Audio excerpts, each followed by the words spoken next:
Hi there. Welcome to the channel called DStoic1. Thanks for taking the time to hang with me for a second.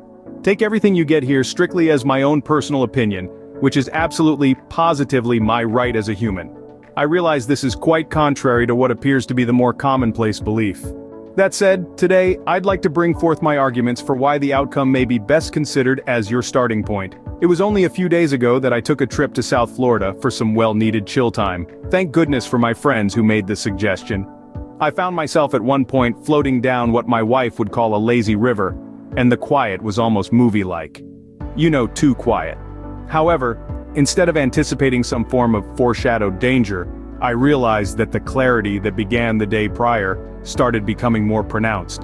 I could hear myself think, and I remember applying the aforementioned technique, and in the dead silence, everything almost all at once became clear. I saw exactly what I've always wanted my life to be. And equally, or even more importantly, I was able to see clearly the how aspect of the what. Now, I know what some of you might be thinking, yeah, that won't necessarily work for everyone, and you are right. But hear me out on this one. Success leaves clues, not blueprints. And if blueprints are what you're into, that's okay too. Just consider this from a somewhat middle-aged man who has experienced burnout a couple of times. Is it possible that the reason we sometimes feel anxiety or frustration, even though we have all of our tangible needs met, is that we were only focused in the beginning on following someone else's blueprint for success?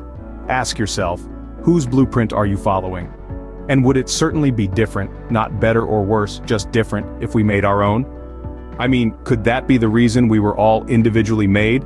So that we could allow our Creator to have unique experiences through us as unique individuals? And if it is in fact possible, isn't it also probable? Anyway, back to my own experience. So many things are easier to comprehend now. So many times I've judged someone too quickly or even at all the while I could have been listening with an ear of empathy and understanding. Have you done this as well? And could it be different from now on? But of course it can. The question then becomes, will it? I know I could go on and on for days, perhaps even months, about the overwhelming clarity I've experienced, simply because I made the outcome my starting point and finally had a chance to be free from the normal distractions of life. That's another story though. As the folks at the church I used to attend would say, in closing, consider what your purpose in this life is. And I say this life, for the sole reason that I have no evidence in any life before nor after this. I know somehow about this one though, and I believe that individuals would operate differently with the one life theory versus the many. Thanks for tuning in. I'll see you again soon.